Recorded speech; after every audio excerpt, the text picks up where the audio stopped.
Mengatakan di dalam surat Matius 4 ayat 10 itu mengatakan inyalah iblis, jangan engkau sembah Yesus Kristus. Kemudian Yesus mengatakan jangan sembah aku dan aku bukan Tuhan.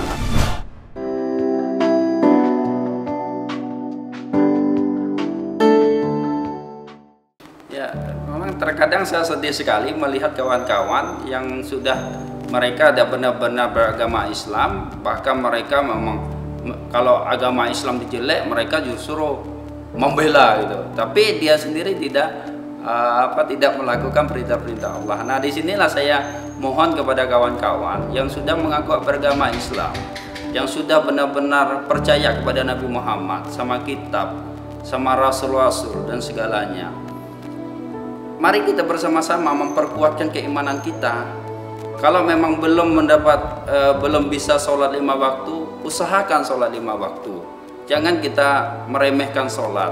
Kalau kita belum bisa berpakaian sopan, kita usahakan untuk berpakaian sopan. Bagi seorang wanita, kalau memang belum bisa pakai jilbab, usahakan untuk berusaha untuk memakai jilbab. Saya sangat sedih sekali tatkala saya melihat banyak orang-orang kita yang mengaku beragama Islam, tapi dia justru tidak mau menjalankan perintah Allah. Hijrah itu bukan hanya orang yang masuk agama Islam, tapi hijrah itu kita yang belum sholat 5 waktu masih belang-belang gitu. Nah, kita hijrah bersama-sama. Kita perbaiki diri kita. Yang tadinya belum pakai jilbab, hijrah untuk pakai jilbab. Yang tadinya bajunya masih ketat-ketat bagi wanita, pakai yang syar'i agar kita betul-betul hijrah. Ya, harapan saya memang ayo kita bersama-sama.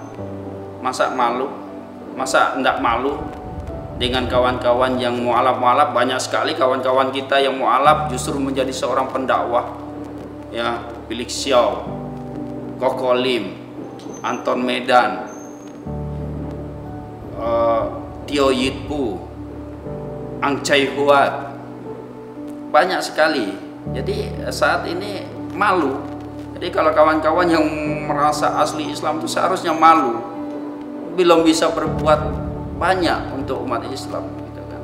Tapi kawan-kawan yang mu'alaf justru banyak sekali berbuat untuk kemajuan agama Islam. Saya tidak membanggakan diri.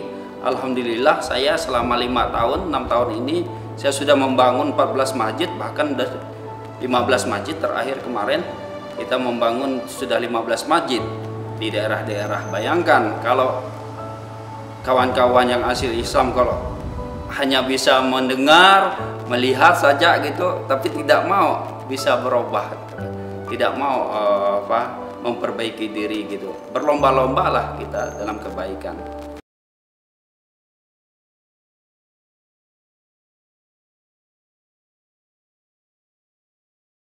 Ya, yang pertama mungkin yang paling sederhana saya bilang, kalau sebelum saya masuk Islam dulu saya itu sangat kurus sekali. Makanya saya dikasih nama, panggilan saya itu Damsik, karena Damsik itu seperti Dato Meringis, pemain sinetron itu Nurbaya itu Dato Meringis.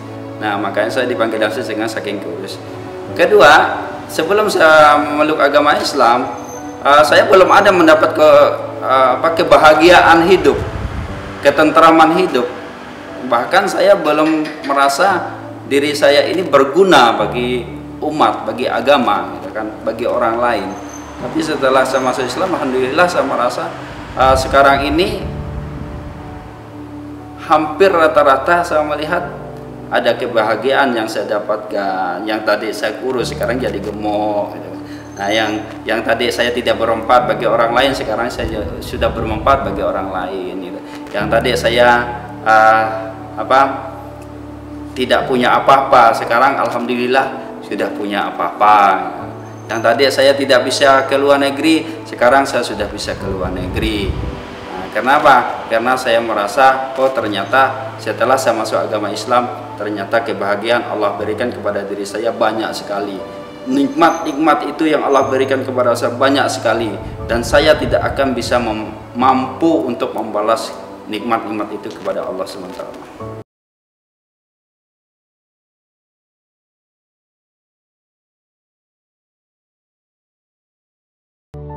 Saya sekarang itu banyak memberi kepada kawan-kawan. Saya banyak perubahan yang sangat besar dalam diri saya, terutama dalam keluarga ya. Alhamdulillah keluarga saya sekarang ini di rumah saya bisa membiayai 28 orang. Tidak ada donatur. Alhamdulillah itu yang menjadi kebahagiaan bagi diri saya. Saya bisa membiayai anak-anak, meskipun di rumah itu ada yang Kristen, ada yang Islam, tapi saya anggap itu sama semua. Yang Kristen saya tidak ada membeda-bedakan, yang Islam juga tidak saya beda-bedakan.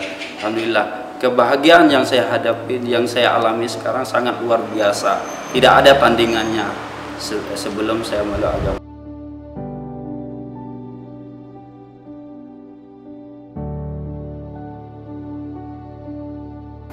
Saya orang yang sangat keras ya. Saya orang yang sangat keras. Dulu saya itu paling tidak suka kalau ada dengar azan, dan saya paling tidak suka kalau kawan-kawan yang Islam pergi ke masjid pada saat sholat Jumat. Tapi pada saat saya sudah masuk agama Islam, justru ada kesedihan yang saya melihat, yang saya rasakan setiap saya mendengar orang mengaji, bahkan melihat orang yang tidak terjolimi, orang-orang yang dihina, orang-orang yang dicaci maki dalam agama Islam. Itu justru saya itu sangat sedih sekali. Saya tidak bisa melihat dan saya tidak bisa mendengar kalau ada pengajian itu dibubarkan atau diapakan. Makanya pada saat orang membaca ayat Quran atau azan, itu terkadang saya itu terkadang nangis, sedih, tidak mampu menahan air mata. Karena saya merasakan bahwa orang yang sudah benar-benar memahami agama Islam, kalau mendengar, kalau dia paham dengan ayat Al-Quran itu, dia akan terhenyah dan dia akan menangis dengan tidak disengaja, tidak dipaksa-paksa. Saya lebih tidak tahan kalau mendengar ayat Al-Quran yang berkaitan dengan Ar-Rahman, kemudian berkaitan dengan anak yatim piatu. Makanya saya selalu menyempatkan diri untuk ke panti asuhan yang yatim piatu. Misalnya di Ahmad Yani itu, karena itu binaan saya. Terkadang saya kalau sedang mendengar ayat itu, terkadang saya tersentuh gitu kan, dan saya tidak bisa melanjutkan sholat biasanya kalau sudah.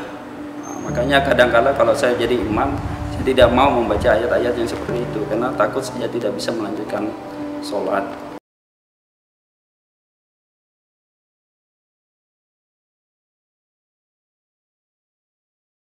Kadang-kadang gini, bukan karena kita hafal sebenarnya, tapi bagaimana kita menghayati artinya saja gitu kan. Karena ayat-ayat itu kalau kita memahami artinya, kita akan menjadi orang yang tidak mampu untuk menjalankannya itu.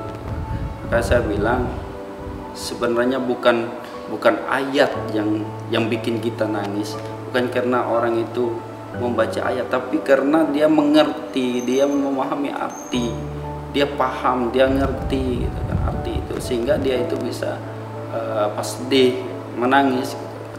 Tapi bukan ayat. Kalau saya bilang mau orang lagunya kayak manapun, kalau dia tidak tahu arti, tidak akan pernah menangis, tidak pernah akan tersentuh.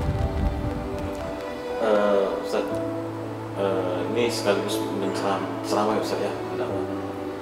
Bagaimana Ustaz melihat kematian ya di mata, semuanya di mata Kristen dan di mata Islam? Kalau di Kristen itu kematian itu sudah bagi mereka ya, kalau matilah kan. Karena kalau di kami itu, di Daya itu, kalau mati semua dibawa. Apa yang kita miliki di dunia dibawa, kasurnya dibawa ke kubur, pancinya dibawa ke kubur, bajunya dibawa ke kubur gitu kan. Kenapa? Karena bagi mereka kalau matilah gitu kan. Nah, tapi kalau dalam agama Islam ini kita sebenarnya kita harus mempersiapkan diri. Kalau kita sudah mempersiapkan diri, Allah cabut kapanpun kita harus siap.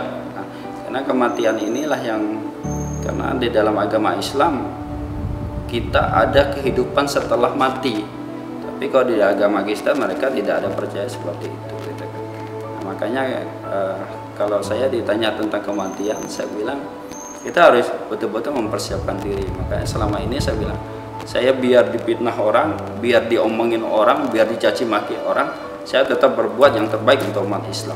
Karena inti saya masuk agama Islam hanya yang pertama saya menjadi seorang pelopor, yang kedua saya menjadi seorang pendakwah, yang ketiga saya ingin memberikan contoh kepada kawan-kawan saya yang muslim asli, itu ini loh Islam, begini loh caranya memeluk agama Islam. Jangan tanggung-tanggung, jangan setengah-setengah. Kalau sudah beragama Islam betul-betul kita jalani apa yang bisa kita jalani.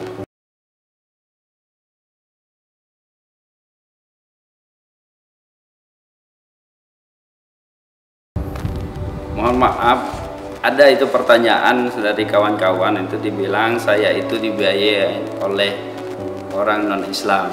Dakwah saya dibiayai oleh non-Islam. Saya jawab sekarang mumpung ditanya langsung.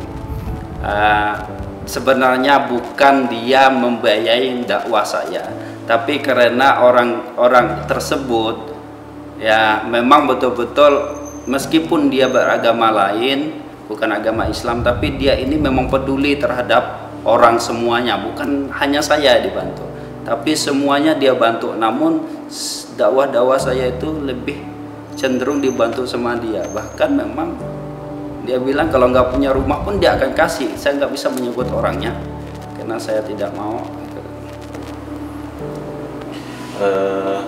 Ustadz, selama ini kan Ustadz banyak keluar negeri, ke Arab dan sering ya Ustadz ya.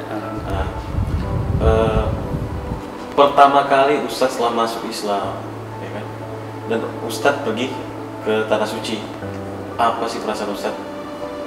Saya tidak bisa membayangkan ya, pada saat saya pertama kali melihat Ka'bah itu belum sempat masuk di Ka'bahnya, saya baru saja di atas tingkat 2, saya baru melihat itu saja, saya sudah tidak bisa menahankan tetesan air mata, dan bahkan saya sempat terhenti sebentar sampai orang berdesak-desakan karena saking saya itu menikmati nangis saya dulu, saya betul-betul terhanyut di situ. Alhamdulillah, saya bilang saya tidak puas. Dan waktu itu pertama kali saya ke sana itu 2 minggu. Jadi ada sekitar 16 hari ya. 16 hari di sana saya merasa tidak puas sekali gitu kan. Nah, makanya saya pengennya waktu itu pengen yang agak lama sekali gitu kan. Tapi alhamdulillah memang intinya saya pertama kali di Mekah memang tidak bisa menahan air mata, dan saya tidak pernah melewati waktu.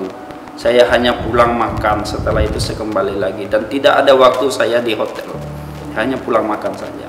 Saya tidak pernah menghabiskan waktu saya di hotel, justru saya menghabiskan waktu di Mekah. Dan setiap sholat 5 waktu saya tidak pernah yang namanya di dalam, hampir rata-rata dekat Ka'bah, karena memang saya sudah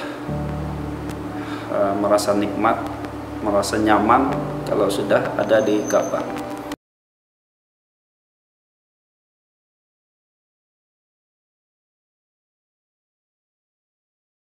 Alhamdulillah, saya selalu berdoa. Dah sekian kali saya ke Mekah, itu doa saya yang selalu saya lafazkan di dalam hati maupun di dalam mulut. Ya Allah, matikanlah saya tatkala saya sudah berbuat banyak terhadap umat Islam dan banyak membangun untuk umat Islam.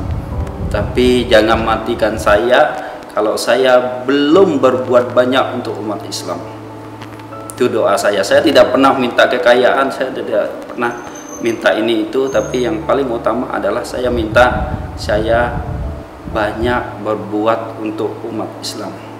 Ya, alhamdulillah banyak sekali saya di dalam ayat-ayat itu saya sering menyampaikan kepada kawan-kawan yang benar-benar meminta pengajian perbandingan agama, itu biasa saya lontarkan. Namun saya hanya mengatakan bahwa banyak sekitar 8 ayat di dalam Injil di dalam Bible yang mengatakan tentang kebenaran Islam dan tentang penolakan Yesus Kristus sebagai Tuhan ya. Sebagai Tuhan.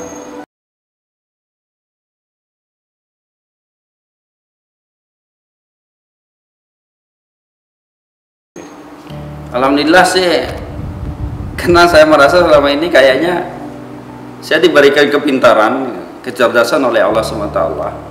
Jadi Tuhan lah dulu ya. Jadi tidak ada orang yang berani menjelaskan kepada diri saya tentang ayat-ayat itu. Makanya saya mencari sendiri, dan bahkan memang jelas-jelas tanpa pun kita harus minta dipenjelaskan, memang ayat itu memang udah jelas. Ayat-ayat di dalam Alkitab itu udah jelas sekali. Sampai saat ini memang belum ada yang bisa menolak itu. Adapun kalau kawan-kawan yang sekarang masih memeluk agama sebelumnya, ada mereka paham itu, tapi mereka untuk mempertahankan diri saja.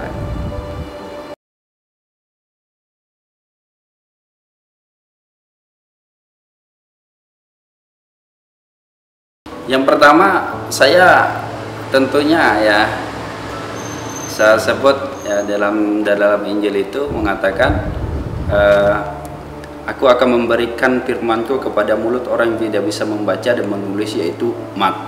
Itu jelas sekali dalam surah Yesaya, pasal Yesaya 29 ayat Yesaya 19 ayat 19, ayat 18 dan ayat 19. Kemudian dalam surat lain itu mengatakan, di dalam surat Matius 4 ayat 10 itu mengatakan, inyalah iblis, jangan engkau sembah Yesus Kristus. Kemudian Yesus mengatakan, jangan sembah aku, dan aku bukan Tuhan.